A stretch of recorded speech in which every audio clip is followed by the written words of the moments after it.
Alright, I got another caliber comparison video for here today. We're using centerfire pistols, well except for this one. We're going to start out with a 22 long rifle, 380 ACP, 9mm, 40 Smith & Wesson, and then 45 ACP.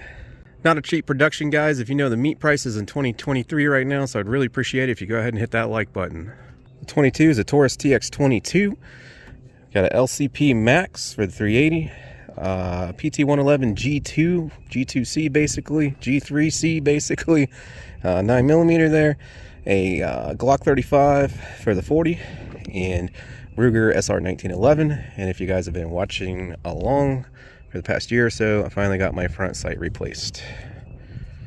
For the ammo today, I finally got sort of all matching. We have SIG V-Crown hollow points for all of these centerfire calibers. And then for the 22, I'm going to use these CCI velocitors. I was going to use these anyways because I want to make sure I have the punch, unlike something light and fast like the Stinger that might not punch all the way through the chicken. And that's kind of what we experienced in the previous video, actually even through a rifle. I might have got a fragment go through anyways. We're using this heavier one so we make sure we get penetration so we can examine the exit wound, okay? So CCI Velocitor hollow points for the 22. Everything else, SIG V-Crown. I know you guys are going to yell at me if I don't tell you. So for the 380, it's a 90 grain. The 9mm, unfortunately, is a 115, but that's what I could find, guys. 40 Smith & Wesson, 180 grain. 45 is a 230 grain.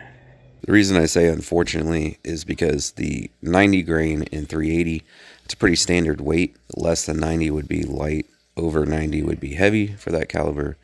115 grain for 9mm is light. Standard's 124 and heavy is 147. And then for 40, the 180 is heavy for the caliber, and then 230 for the 45 is heavy for that caliber. So on the 9mm, we're light. On 40 and 45, we're heavy. On 380, we are standard. So that's why I said unfortunately. They kind of match, they kind of don't because of the weight differences. I had originally intended on trying to take like 2 shots, one off to each side, but after seeing the results from the Magnum rimfire rifles, 22 mag and 17 HMR, seeing what it did, and it was almost blowing out the sides of those chickens, that's not going to work out for us very well. So to the best of my ability, I'm going to just try to get a nice centered shot. I mean, I'm going to have some variation there, so you know, obviously the spine runs up the middle, so that might affect results some, but I'll do what I can, guys. But I'm probably going to miss the spine a couple times, if not every time. But I'm just going to get a nice center hold on all these and hope for the best. All right, here we go with the 22.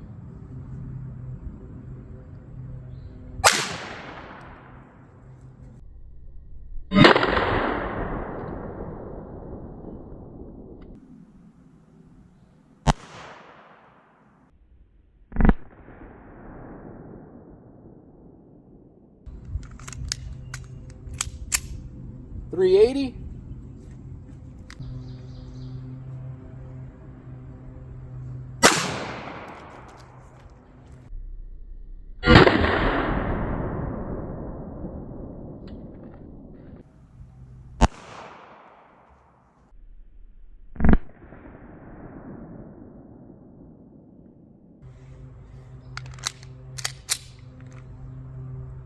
.9mm.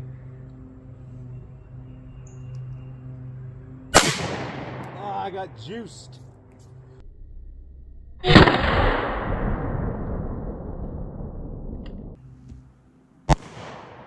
got juiced.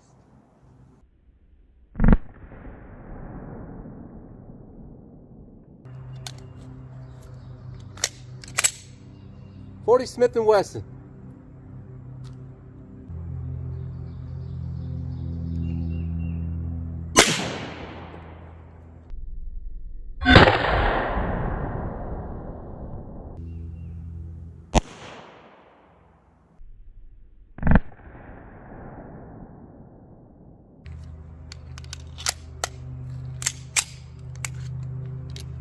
.45.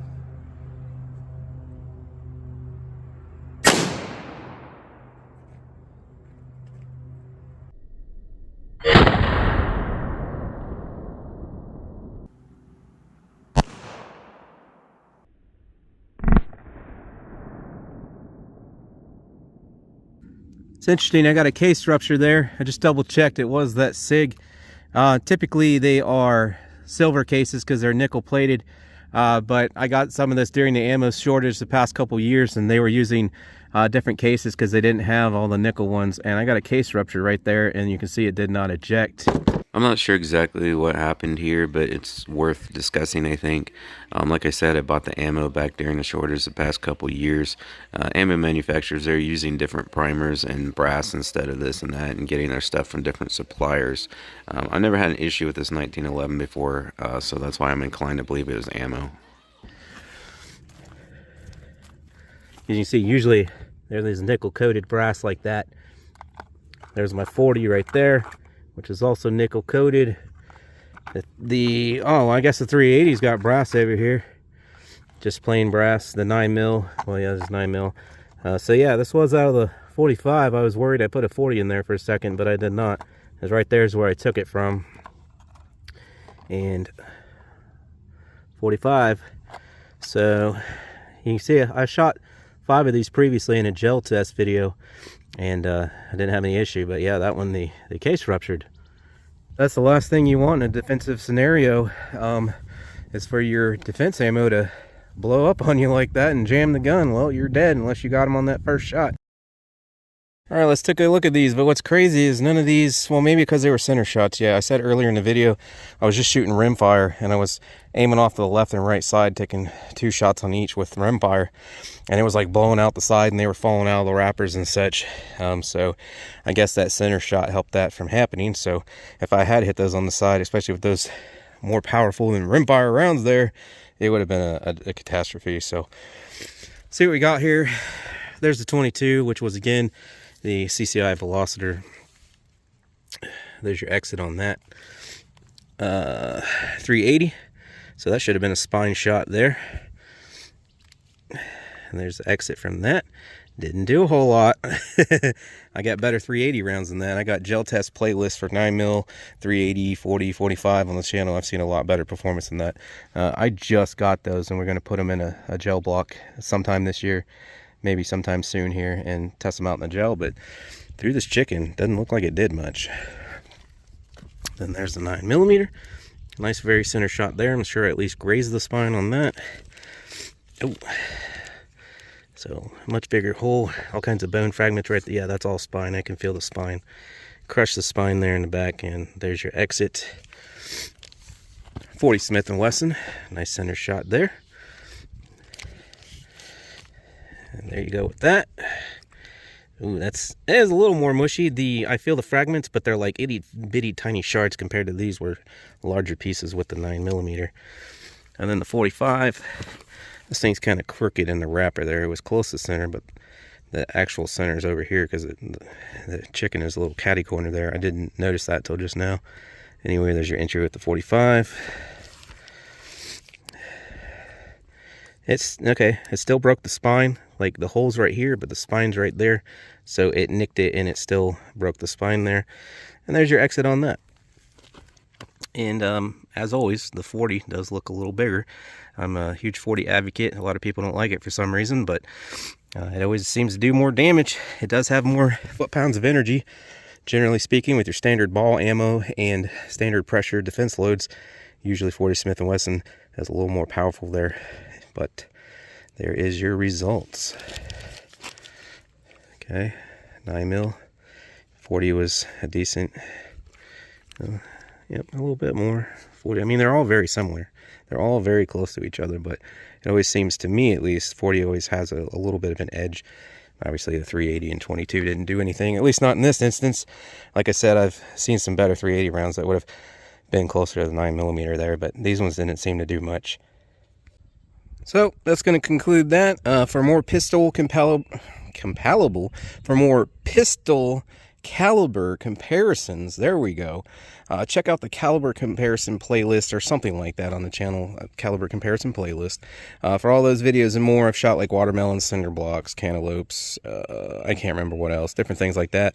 I've also been doing it with centerfire rifle and shotgun, so if you like these kinds of videos, check out the caliber comparison playlist on the channel. There we go, now I can talk. I'll try to get a review video for each one of these pistols linked in the description if you want to go check out those. That rimfire rifle video, 22 long rifle, Magnum, and 17 HMR I mentioned, that'll be in the caliber comparison playlist playlist as well, or the 22/rimfire playlist. If not, I might have them in both. I'm not sure yet. If you want to get yourself any products you see me use on the videos, like shooting muffs, safety glasses aware, target stand, targets, steel targets, and more, links in the description for all that. I really appreciate you guys watching. Let me know what you think in the comments below, and I hope to see you on the next one.